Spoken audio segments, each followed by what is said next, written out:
चिक्की और शेरू की अनोखी खोज। बहुत समय पहले की बात है, एक घने जंगल में चिक्की नाम का एक नटखट बंदर रहता था। एक दिन चिक्की को एक ऊंचे पेड़ की सबसे ऊंची डाली पर एक चमकता हुआ पुराना नक्शा मिला। नक्शे पर एक बड़े से सुनहरे आम की तस्वीर बनी थी। चिक्की की आंखें चमक उठी, उसे अपनी जिंदगी का सबसे बड़ा रोमांच मिल गया था।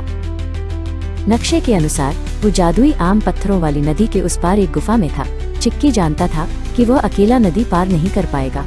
तभी उसे नीचे जमीन पर शेरू शेर दिखाई दिया, जो एक बड़े बरगद के पेड़ के नीचे गहरी नींद में सो रहा था और जोर जोर से खर्राटे ले रहा था। चिक्की ने हिम्मत जुटाई और नीचे उतरकर शेरू की नाक पर एक पत्ता फेंक दिया। शेरू हड़बड़ाकर उठा और दहाड़ने ही वाला था कि चिक्की ने उसे चमकता हुआ नक्शा दिखाया। शेरू भाई, क्या आप मेरे साथ इस जादुई आम की खोज पर चलेंगे? चिक्की ने चहकते हुए पूछा। शेरू ने नक्शा देखा और उसकी भूख जाग गई। दोनों अपनी यात्रा पर निकल पड़े। जल्द ही वे पत्थरों वाली नदी के किनारे पहुंच गए। नदी का पानी बहुत तेज था और उसमें गोल गोल फिसलने वाले पत्थर थे। चिक्की डर गया, लेकिन शेरू ने कहा, डरो मत चिक्की, मेरी पीठ पर बैठ जाओ। शेरू ने सावधानी से नदी में कदम रखा, लेकिन एक बड़ा पत्थर हिलने लगा। चिक्की तेजी से उछला और अगले पत्थर पर जा पहुंचा, ताकि वो शेरू को सही रास्ता दिखा सके। वो एक पत्थर से दूसरे पत्थर पर किसी गेंद की तरह कूद रहा था। नदी पार करने के बाद उनके सामने कांटेदार झाड़ियों की एक ऊंची दीवार आ गई। रास्ता पूरी तरह बंद था। अब शेरू की बारी थी।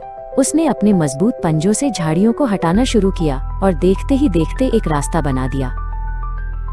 झाड़ियों के पार उन्हें वो जादुई गुफा मिल गई। गुफा का द्वार बहुत छोटा था।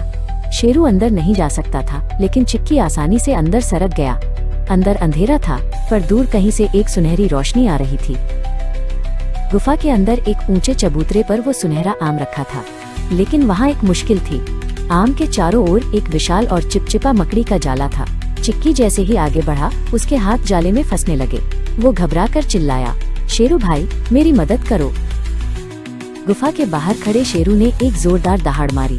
उसकी दहाड़ इतनी शक्तिशाली थी कि पूरी गुफा थरथराने लगी।